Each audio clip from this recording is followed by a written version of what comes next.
The views, information, and opinions expressed during the following program are solely those of the individuals involved and do not necessarily represent the views of Access Communications, its representatives, or its employees. Check it out.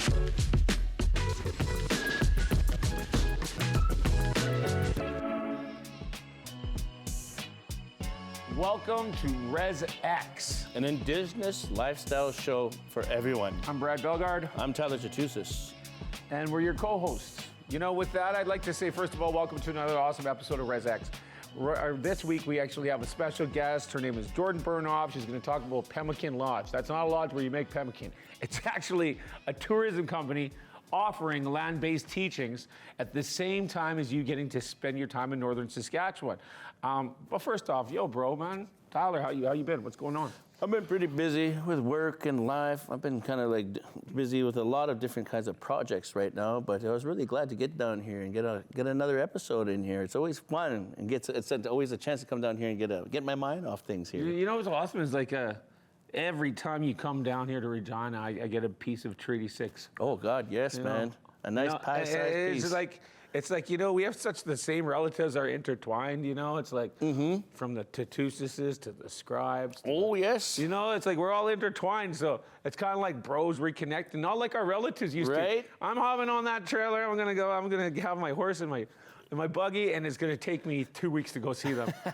You know? So yeah. So with that, every week we get to shoot an episode together. I'm thankful that you make it down here every time. And thankful for the good weather too, man. And this week you got to bring your honey. So, oh yes, right. So yes. that's good, man. That you got a road, somebody to drive on the road with. Oh yes, she keeps me up. She's got a lot of questions and always has good, intriguing things to talk about on the way home all the time. You know. Yeah. What you could have did better. Oh yeah. Oh yeah. Well, why are we listening to this song and it's say straight girl jams all the way home now? Oh man, it's all right. That's all right. Right? You know, we got this awesome show coming up. We're going to be able to talk about northern Saskatchewan, a place that I know is close to your heart. Oh yeah. You know, and I've spent a lot of time in northern Saskatchewan, so I look forward to it. Well, we reached that time of the show, you know, that part of the show where we get to talk about whatever we want to talk about. What's a big story of the week, you know? What are topics that are affecting us? You know what I really want to talk about, Tyler? This right here, it really makes me really open my eyes up. That the conflict in the Ukraine right now, how I was watching on CNN, and I was watching the news, and it just kept showing these 3 black people on the news, but there's thousands of people lined up. They're all trying to escape Ukraine, and they're trying to go over to like Poland, and the 3 black people. But what I started hearing was all the immigrants that ended up going to Ukraine, everything was good. They were treated equal until this conflict started. Now they're not allowing them to get on the trains or on the buses or leave. They're getting pushed back because, wait a minute, you're not Ukrainian. You know, it's like they're discriminating against them. You know, and it just made me think about like our people, you know, when we get discriminated against. Like, what are your thoughts, first of all, of this conflict that's happening, and secondly, how people with darker skin tend to get treated a little bit better? Well, that's the opposite of better, if you know what I mean. Yeah. Well, I really don't like to see the people suffering and see people getting killed over there, and you know, and really, I don't know why they'd act that way to other people there, man. I mean, because everybody needs to survive in that area right now, you know? I mean, it's about being treated equally, right? And then, I don't know, has the media even started covering this story? Because a lot of times I find the media kind of takes away from the story of the war and kind of puts light on things like this. And, you know, just like I said, I think it was last time I said how cab drivers there are, actually, no, I heard this story from a lady that just came there and was talking to my wife, and she said when she was fleeing there, cab drivers were charging outrageous amounts to drive them just to the border, like $2,000, as much as money people can, for real. So it really shows an ugly side of humanity, what happens in time of war and how people actually get shafted and treated bad like that. And you know, and time you see it in every time of war, man. It's like history repeating itself all the time, right? And it's like we were said earlier on when we were talking about how people should treat each other, how we should treat creation, you know, those things should be in place. Then things like that wouldn't happen. You know, it's like, yeah, I'm in the same boat. It's kind of like this, like conflict, war. It all stems back to that ideology of that colonial thought, hey, of like Right. dominance and stuff. When back in the day, we were both sharing. Right? It's like, let's go. You get the north half of Cut Knife Hill. Right? I'll get the south half. We're all good. We weren't like that when we seen them getting off the boat all scurvied up, man. We'd be like, no, we're going to pick that one, we're going to pick that one, and you guys get the shaft here. No, we're like, no way, man. No, you guys all get the pemmican. Yeah, we'll show you all how to make maple Right? syrup. You guys could all actually have sugar. Exactly. You know, but I think, man, you mentioned something that really is it resonates with me. It's that idea of deep down, the humanity side of us, nobody likes to see somebody get hurt. Right? And if you do, you're watching a little bit too much Chuck Norris. That's all I'm Right. going to say. Chuck Norris doesn't even like people getting hurt unless he's hurting them himself. I'm going to take it a step back further than Chuck Norris and talk about Billy Jack. Oh, Billy Jack. We don't need to take off the boots, Billy Jack. No, I don't want no roundhouse over here, man. We don't need a, I'm going to take this boot off here and kick you with this foot across your face. You know, I know, and I also wanted to say it's kind of like when we look at what we have going on here in our own territory, like whether it's North Battleford, Yorkton, Regina, Saskatoon, wherever you are within our region, I think it's very important for us to recognize that we're actually all actually part of one thing. That's the community that we're in. Yeah. You know, so they don't realize that trickle down effect. If one person does something, another person does something, another person, then all that does is take us backwards. And all we want to do is just move forward. So that's what this show's all about, you know, just It's like 2 steps forward, 6 steps back, eh? Yeah. It's not called the 2-step then, eh? Yeah, that's right. That'd be the 4-step. That'd be the 4-step, but what if we're jigging? It'd be like Oh, geez, that's a 3.5. 3.5. Yeah, it's a 3-beat. It's a 3-beat. Or as they say on the res, it's a 3-step. Yeah. No, yeah, definitely. I'm looking forward to the show today. We're going to get a little bit of information on what's going on up north, what things we could do. When it comes to these topics of the week, if you have something that you actually really want, you think is a good topic for us to chit-chat about, hey, they just fire Shoot us off it a to message. us, man. We'll Let talk us about know. it, We will right? talk about it, you know? We got wisdom, and we'll share it with you for free. Even though we're entrepreneurs, too. Entrepreneurs. Define that. A native. Right now. A native entrepreneur. I've taken Indigenous and entrepreneur, and I've intertwined them and came up with entreprenative. Entrepreneurs, right there. Hit us up. Our socials go on the screen there. Let us know what's up. RezX, we're here right now on AccessNOW. Coming up next, we have our guest of honor to talk about Pemmican Lodge, a tourism company offering land-based teaching in northern Saskatchewan. Jordyn Burnouf, you're next. Come on down.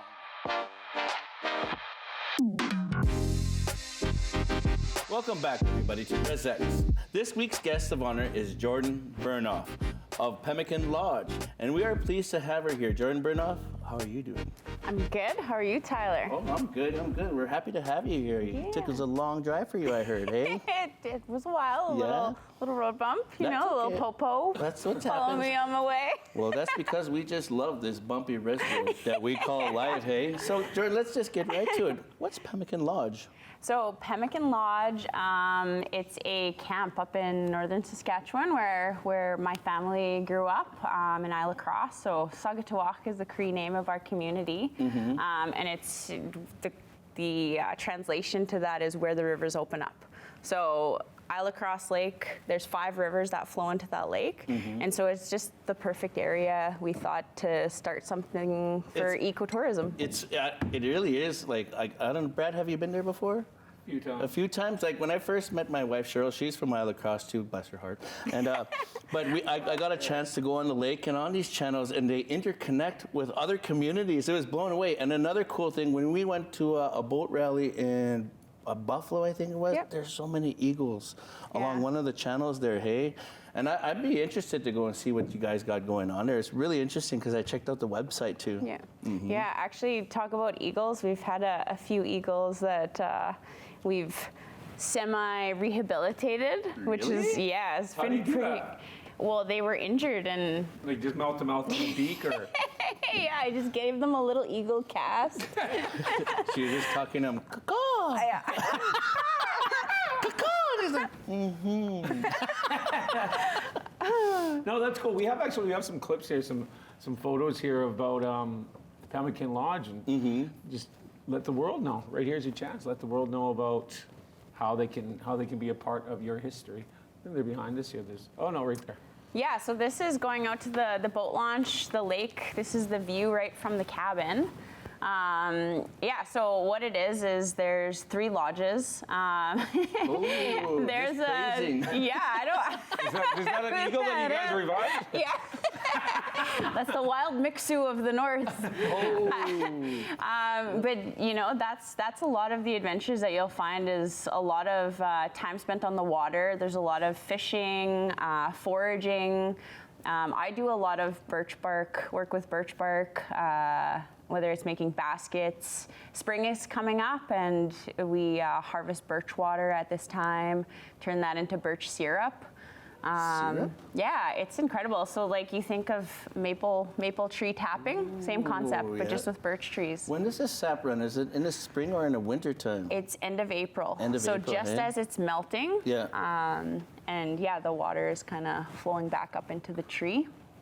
So that's one of the rivers there, I guess. Yeah, that is, I think that's actually in Kazan River, which is kind of near the camp. That's at one of my dad's outfitting camps. So that's kind of where this all began. Was my dad's been an outfitter for the past 30 years. And, you know, we go on a lot of hunting trips and just little adventures out in the bush. And that's kind of where this all began. We were like, why can't we make this, you know, a lifestyle? And we wanted to be able to get people out there. Is that for harvesting? That's wild rice harvesting. So we do that in the fall. Cool. Yeah, and so these are photos inside the lodge, and it's a nice loft. And then these cabins, we have room for about 14 people right now, but we also have trappers tents that we're setting up. There's the eagle on top of the cabin. Yeah, that's the one. Is that a real one? Yeah. Or is it carved out of birch bark? So he was with us. Yeah, I carved that with my bare teeth. Holy smokes. Man, that looks awesome. You know, it's like for those of you that are out there that don't know where Île-à-la-Crosse is, you think Prince Albert's north. That's not even close. You actually have to drive another 4.5 hours. And that lake there, though, yeah, I know exactly what you're talking about. I spent a couple weeks out there teaching hip hop to kids in the school. Yeah. And yeah, it was just like, it's just cool. It's like rejuvenating when you go out there. Coming from an urban setting, even if you're from Yorkton.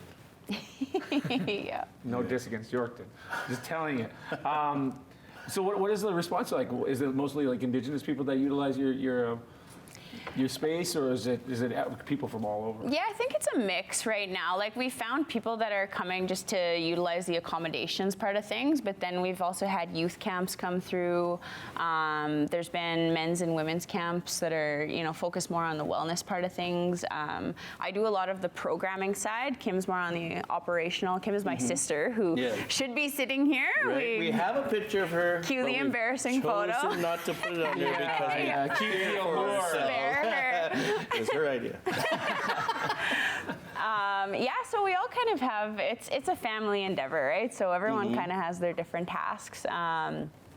But yeah, it's a good mix of people, and I think that's what we want to keep it open to, is like whether or not you just want to come and experience, you know, the northern Saskatchewan forest or the water. And you get to do it on your traditional land, right? Yeah, it's pretty sweet. Best. So you got a lot of cousins saying, I need a place to sleep. Yeah, for real. Her and her sister are what we call entrepreneurs. So how do you get the word out there? How do you spread the marketing? Mainly just social media right now. Social media and word of mouth. Yeah, there's like been a really good network of I guess community-based organizations that have been utilizing it. So then the word spreads out from there. But it also helps that my dad has this background of outfitters that he's had for 30 years. So that's been helpful too. That's cool. We haven't gotten too deep into hunting and fishing yet. It's mainly more focused on the ecotourism part of things right now, but we want to open it up to fishing and hunting soon. I like that idea. Yeah. So if there's like a nonprofit organization, or, you know, CNCs go on retreats. Yeah, exactly. Yeah, like they just holler at you online on FaceSpace. Yeah, But definitely. Even do schools come too? Schools with students? We've had school groups come. There was an Indigenous youth energy group that came, and that's where they did, you know, their CNC retreat style thing. So That's Crooks and Castles. The clothing line, that's what CNC is. So it's been a good mix, and it gets you out of the normal element that we're used to, whether it's where it's just sitting at a table and coming up with your ideas and doing work that way. It's like get out into the bush. Visionary board, right? You just kind of put it out there, and then all of a sudden it just starts coming together, and you're like, oh my God, right? Yeah. Well, and I feel I'm most comfortable and most inspired when I'm out there, when I can see the sunset and see the eagles flying around, and The ones that you it's just saved? real sacred. Oh, I know, the right? eagles flying.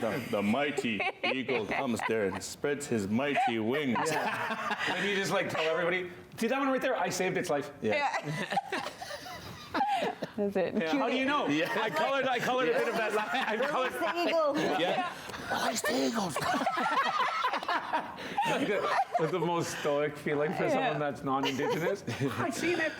I got a question. This is a really interesting question too for this type of. What about kids? Do you think it's good for them to come out there and kind of get away from their phones when they're out there? Oh my God, definitely. Right? And we're not out of cell phone range, which is it has its perks, but also I've been to other culture-based camps where your phone doesn't even work. Yeah. So you don't have the opportunity to do that, but it is really nice to get youth out there, and especially the young ones, right? We assume that as Indigenous people we have all these skills and they're just built in a part of us, but it's not a lot of people have that opportunity, right? And especially in urban settings, or even kids that are in rural communities. That's true, because when I first went up to the north, it was very overwhelming. I grew up on a hill and I could see forever. Yeah. You come to the bush and you see nothing but bush for hours and hours, and I was feeling kind of claustrophobic. Once we got to Île-à-Crosse and the open lake there, I was like, oh, we can see far a little bit here. I know exactly what you're talking about. So you can't forget about the Northern Lights too. No. It's Oh yeah. it's like that nighttime, to see the stars up there. Just the smell, the fresh air. Yeah. Well, and that's the thing, it's all seasons, right? In the spring you have everything's just opening up, the water's just opening, fishing is just starting. Yes. Yeah, the birch sap. Yeah, the birch sap is running. Next time you come down, you and your sister are gonna have to bring us some. It's incredible. What is it? Birch sap? Birch syrup? Yeah, birch syrup. Yeah. And it's a little bit less sweet than maple, and more smoky. So it'd be good for diabetics who love barbecue. Okay. Man, that's it. It's on point. I don't even know where it came from. I just came to my market. I should. They can have that. Yeah, there you go. You're welcome. Yeah. He'll be sending in an invoice. Yeah. So if you were to tell some, if they don't have social media, an organization or something, you were just pitching them well, what is the biggest benefit to you, in your own words, for someone who comes from an urban setting to be out there? What does it do? Well, I think if you look at, the impact of land use, not just from Indigenous people, but people all around the world, right? We've become so disconnected from what it means to be stewards of the land. And I think this is something that all people have to foster, is that care and that understanding and connection. And then that's when we tackle things like climate change. That's when we start to address mental health and addictions issues. That's when our families kind of start to come back together, right? And those inherent teachings that we learn from the land, that's where it all kind of comes together. So, it's important to me in so many ways. That sounds so awesome. I kind of get chills when I think about it, because it's the excitement. You're like, whoa, you know? I got this idea. RezX on location. Yeah. Can launch. There we go. That's a good idea. That blows my mind. We should totally go, and then we could stop and see the mother-in-law, and she'll just make us all some bread there. We'll go to Pemmican Lodge. We'll get our wild rice. Oh my God, You and Tyler will be at the front of the boat. For real, Titanic man. stuff. I'll be like, hold me, Brad. I'm stuck outside of Beauville around on a gas. Can you pick me up? We'll meet you on the boat. Yeah, we'll meet you on the boat, because we and awesome. I just want to say thanks a lot, Jordyn, for taking some time and come and talk to us, letting the people out there that watch us know about something. There's hidden gems all across Saskatchewan, but this one happens to be Indigenous. So thanks a lot for coming down to the Remember show. that Pemmican Lodge. Search it right now, man. Go on there and get on there with Cook on Google and ask her right away. She need this, she'll search with there. PemmicanLodge.com. Yeah. And it's all season, so anytime. Is it? Yeah. Yeah. Yeah, it is all Whoa. season. Just so like the tires on your truck, bro. Oh, yes. Thanks a lot, Jordyn. thank you so much for having me. Coming up next on our new weekly segment where Brad Bellegarde, aka InfoBread, gives you his piece of his mind on Snap Talks.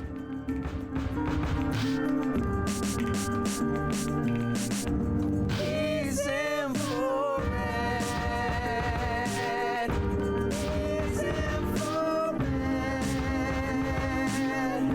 He's InfoBread. He's InfoBread. There's 3 ways to hold the microphone for you rappers out there, you know. There's the, oh, I'm all up in your face style. There's the conservative, I'm gonna tell a story. And then there's all up in your face where nobody can even see it. I'm gonna talk about rappers today. I put my mic down. This is my own mic. Okay, I'm gonna talk about terminology. For rappers, I'm an OG. I'm an OOG, actually. My first rhyme was written back in 1992. Do the math. I'm gonna talk about terminology.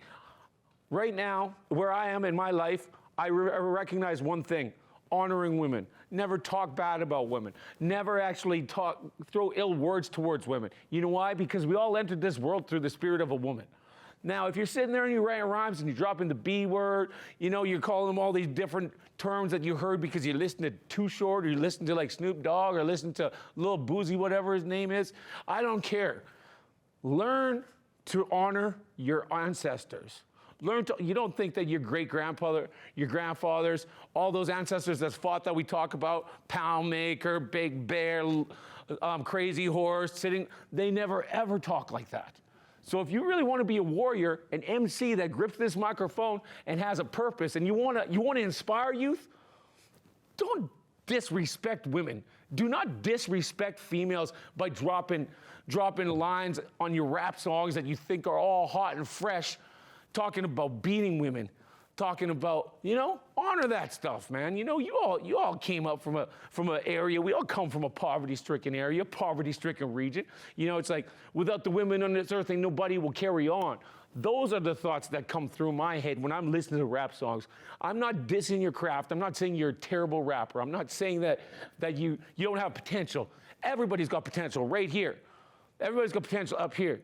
But if you're sitting there and you're trying to script raps, challenge yourself. Change those words. You know, instead of a B word, say women, say beautiful, say whatever you want to say. Say Itzkwe, say Wian, whatever language. You know, honor yourself as a young Indigenous person. Be true to yourself, be true to your family and your ancestors, because 100 years from now, they'll be studying lyrics where you're actually saying something. They're not going to be studying the curse words. That's it. Snap Talk, InfoRed. I'm done. Words of advice. And man, you know, like Tyler, when we're talking about like places you've been, like what's the furthest north you've actually ever been though? No, the east arm of the Great Slave Lake. That sounds like the opposite of the west arm of the Great Slave It's Lake. way over there, man. Yeah, the west arm, that's the resort, but the east arm, that's like the real niche indigenous living. So where is that? Like how far? Well, It's about this many sleeps on horses, and then on wagon, and then on boat. Well, how did you get there, though? Actually, I took a plane, man. I rode there with the Dene delegation there one time, taking me up there one time. I have a friend up there. His name's Francois Paulette, and he lives up there in Northwest Territories. I think it's, I want to say John Smith. No, it's not John Smith. That's the guy off Pocahontas. John Smith is the guy actually that has found the Book of Mormon too. Yeah, for real? Yeah. But he's from way up north, and he's been taking me up north. I've been up there quite a few times, but the furthest was probably the Great Slave Lake up there. Fort Smith. Yeah, Fort Smith. There you go. Fort Thank Smith. you. Not Thank John. right? Not Fort John Smith. Fort John Smith. Yeah. His cousin. His nephew's cousin's brother's roommate. Yeah, you know, no, and then when we think about that, like even like Île-à-la-Crosse it's far if you're from Regina, it's like, wow, that's a long drive. But there's so much further that you could go, you know, and like once you start hitting past Île-à-la-Crosse, past Buffalo, past La Loche, and then you start getting into like, it's like mountains. Right. I'll tell you something Straight up interesting. mountains up there, I'll tell you man. It's something like really crazy. interesting. Sorry to interrupt you, Brad. But our friend, remember Buckley, right? Yep. Buckley Ballinger. Belanger. Yeah. I keep saying Belanger. Yeah, the Buckley former Belanger was an MLA from up north, Yeah. and he's been traveling this road for years from Île-à-Crosse down to here, Regina. Because he goes and sits in legislature. Right? Yeah, but he's retired now, you know. He's going off to greener fields and letting the younger guys take part and stuff. But that's just an interesting fact. It's probably like a drive to go to the store for Cookham cigarettes for him to come all the way down to Regina from up north. But yeah, it is a cool drive. It's You know, beautiful. yeah, it's like all those logging trucks make the highway kind of messed up. It's like, watch out for this pothole. Watch out for the deer. Is that deer in the pothole? I don't know. That's just a big chunk of rock from the pothole? You know? My Cookham had a funny story. She was like, you know what? I want you to send this to the Prime Minister. I'm going to take my walker and I'm going to just go on the highway and I'm going to walk, and then you'll fast forward it and you'll tell him I'd rather walk all the way to Saskatoon than drive on these potholes. What a Man, those smart potholes woman. are crazy, you know? That's brilliant. Brilliant. Yeah, that's why we're walkers. No, we are walkers. You know what? Honestly, it's been great having chit-chatting about the North. We're definitely going to have to check that out. We're going to have to Pemmican Lodge. If you guys want to fund us to go up there, me and Tyler and the crew will be up there, Pemmican Lodge. We'll actually even bring you back peace grass. Once again, thanks everyone for tuning in to RezX here on Access Now. I'm Brad Bellegarde. I'm Tyler Tootoosis. And this is our lovely guest. Miss Burnouf, the Eagle Healer. See you again on Access Now. Pros and old souls with gold pros. Old foes who sold shows and hit lows. I got it all under my belt. No need to wonder why my microphone melt. It gets felt in a manner like people climbing the ladder. The brains.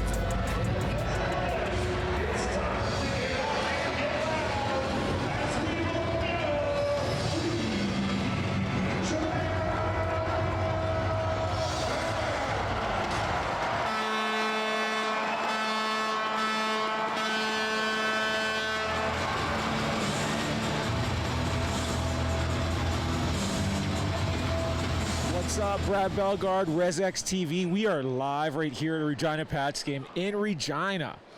First time ever. I'm wearing my Pats jersey from 2005. I used to love these games. We're going to go around the game, the arena right now. We're going to talk to a few people. We're going to find out, why do they come to the games? What do you do at a Pats game? We're going to show everybody out there exactly how to have a good time at a Regina Pats game. Cool. Is there anything you want to say to all the viewers out there about why they should come to a Pats game? Let them know right now. Why is it fun at the Pats games? Pats games are lots of fun to come with friends, and also eat a lot of mini donuts and come to the Pats game. Go Pats, go! There you have it. Jet Donna said, thanks a lot, man. Pound it. RezX TV. We'll be back. Images and minutes, motivation for every crew. I thought you knew that'd be my flight path. Rhymes that enlighten the mind to fight back. Lines that enable a dream like that. I'm just a scholar from the streets and you could cite that. From ear to ear, I got my atmosphere certain and working to We get didn't these even people talk about picking rat root. Gerald, as soon as he picks it up. Living every day we on the grind, every day we on the grind. Hip hop, This is northern rat root, none of that southern rat root, because it's like the Buckley's commercial. Ooh!